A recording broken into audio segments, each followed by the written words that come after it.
గుంటూరులో జరిగే సమావేశంలో ఒక్క సీటు కన్నా లక్షకి ఇచ్చారు, మిగతా ఇవ్వలేదు. అవతల 2,70,000 ఓట్లు గుంటూరు పార్లమెంట్ నియోజకవర్గంలో ఉన్నాయని చెప్పి చెప్తుంటే వీళ్ళ సామాజిక వర్గ సమీకరణలో భాగంగా ఉత్తరాంధ్రలో కూడా విజయనగరంలో దాదాపు 13 లక్షల ఓట్లు 6 లక్షల కాపు తూర్పు కాపులు ఉంటే అక్కడ స్థానికులు ఇవ్వకుండా గేదెల శ్రీనుబాబు లాంటి టీడీపీ పార్టీ జనసేన బీజేపీ తరఫున చేసుకుంటే ఆయనకు కాదని వేరే వాళ్ళు తీసుకొచ్చి పెడితే ఎలా గెలుస్తారు, ఎలా ఓటు పోలరైజేషన్ అవుద్ది? ఈ సామాజిక సమీకరణను చెక్ చేసుకోండి, ఇక సమయం మించిపోలేదు, ఇంకో 40 రోజులు ఉందని చెప్పాను. ఇకపోతే ఇది ఎక్కడ శుభం కాదు. ఇంకొకటి విజయకరణ గారు అధికార భాగస్వామ్యంలో ఒకటి బ్రహ్మనాయుడు గారు అధికార భాగస్వామ్యంలో పవన్ కళ్యాణ్ గారి పాత్ర ఉంటుంది అనుకోవటం శుభపరిణామం. ఆయన నోటి నుంచి వచ్చింది, సంతోషిద్దాం. రెండోది, రేపు 17వ తారీఖు చిలకలూరుపేట దగ్గర బొప్పూరులో జరిగిన సభ చారిత్రాత్మక సభ. చాలా కాలం తర్వాత మోదీ గారు పవన్ కళ్యాణ్ చంద్రబాబు కలుస్తున్నారు. ఆ సభలోనైనా కానీ ఇప్పుడు త్యాగానికి సిద్ధపడి 24 సీట్లకి 21 సీట్లు సిద్ధపడిన వాళ్ళు ఆయన సీఎం కావాలని బడుగు బలహీన వర్గాలతో పాటు 25% కాపులు కోరుకున్నారు, తూర్పు కాపులు 5.5% కోరుకున్నారు, అందరూ కోరుకున్నారు. కాబట్టి ఆయన పవర్ షేరింగ్లో చంద్రబాబుతో పాటు సీఎం ఉంటాడనేది మోదీ నోటి నుంచిగా ఏమన్నా వస్తుందా అనేది ఎదురు చూస్తున్నారు. అంతే. ఇక్కడ అది కూడా ఎదురు చూస్తారు ఇక్కడ. ఎందుకంటే తరతరాల నుంచి యాశించే స్థాయి నుంచి శాసించే స్థాయికి రమ్మని చెప్పి పవన్ కళ్యాణ్ గారు చెప్పారు. కాబట్టి వాళ్ళు ఇప్పుడు ఆయన చెప్పినట్టు వింటున్నారు. మరి ఎప్పుడు కూడా 3% ఉన్న మీరే ఎక్కుతారా, లేకపోతే 8% ఉన్న వాళ్ళే ఎక్కుతా ఉంటే ఆ అధికార పీఠం మిగతా సప్రెస్డ్ గ్రూప్స్ 89% వాళ్ళకి రాజ్యాధికారం కావాలని కోరుకుంటలేదా? జన సైనికులు కింద స్థాయిలు కోరుకోవట్లేదా? పవన్ కళ్యాణ్ గారు వద్దన్నా వాళ్ళు కోరుకోరా? పవన్ కళ్యాణ్ సీఎం కావాలని వాళ్ళు కోరుకోవట్లేదా? అది మోదీ గారి నోటి నుంచి రేపు 17 తారీఖు వస్తుందా? అసలు what is the role of Pawan Kalyan? Pawan Kalyan యొక్క వ్యక్తిగతాన్ని ఎవరూ విమర్శించలేదు. ఆయన సొంత 30 కోట్లు ఖర్చు పెట్టి కౌలు రైతులకు ఇస్తున్నాడు. సొంత డబ్బు ఇప్పటి వరకు దానం చేసిన 100 కోట్లు దానం చేశాడు. ఆయన ఎవరి దగ్గర రూపాయి తీసుకోడు.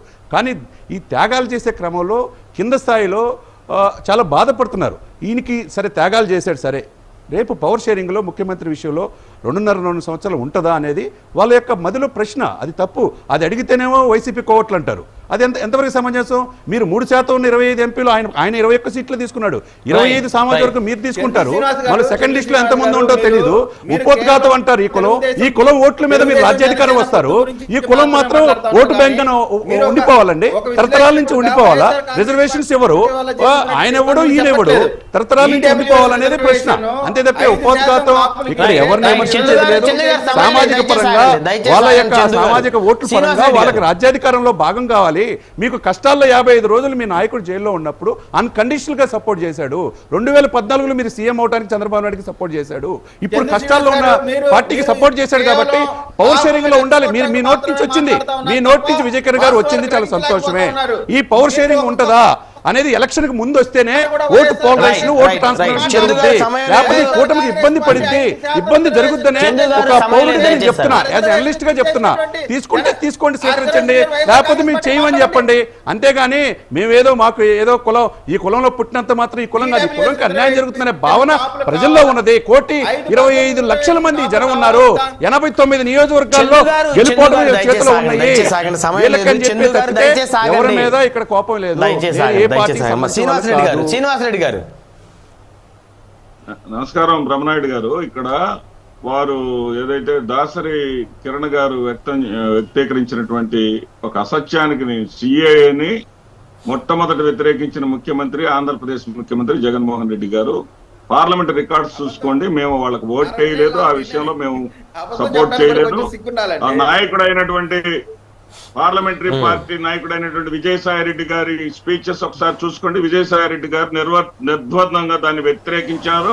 మేము దానికి ఓటు వెయ్యలేదు. మీరు ఒకసారి రికార్డ్ తీసుకొని ప్రజలను తప్పుదారి పట్టించకండి. తర్వాత రెండో అంశము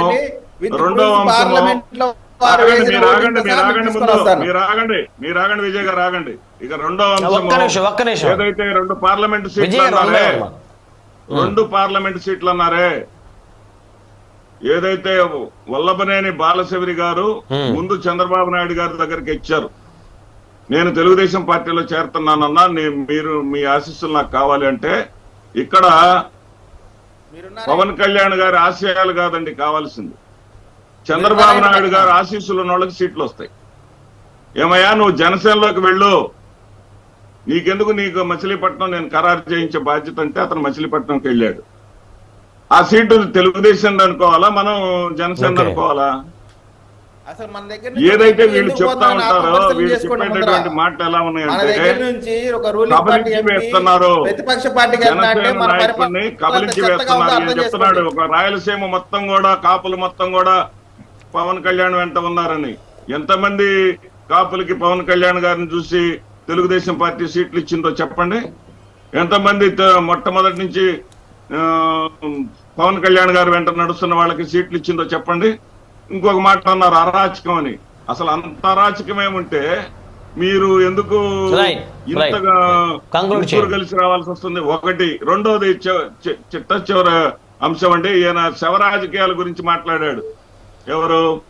శవ రాజకీయాలు అంటూనే శవ రాజకీయాలు మేమే చేస్తాం శవ రాజకీయాలని ఎప్పుడో చచ్చిపోయిన రాజశేఖర రెడ్డి గారిని అడ్డం పెట్టుకోనంట 2014 ఎన్నికలకు వచ్చామంట. 2019లోనేమో బాబాయ్ హత్యను అడ్డం పెట్టుకుని బాబాయ్ హత్య అనేటటువంటి మాట వాడని రోజు ఈ జనసేన టీడీపీలు ఆయన హత్య పేరుని వాడని డిబేట్ ఒకటి చూపిస్తారా? ఈ డిబేట్ లో కూడా వచ్చింది ఆయన హత్య పేరు. ఒక డిబేట్ చూపిస్తారా? శవ రాజకీయాలు చేసేటటువంటి వాళ్ళు మీరు, శవ రాజకీయాలు చేసేటటువంటి నీచంగా ప్రవర్తించే వాళ్ళు మీరు, దుర్మార్గంగా ప్రవర్తించే వాళ్ళు మీరు. శవ రాజకీయాలు చేసేది ఎవరో ప్రజలకు తెలుసు. ప్రజా రాజకీయాలు చేసే ప్రజాసేవ చేసే వాళ్ళు ఎవరో ప్రజలకు తెలుసు. రైట్. దాసరి కిరణ్ గారు.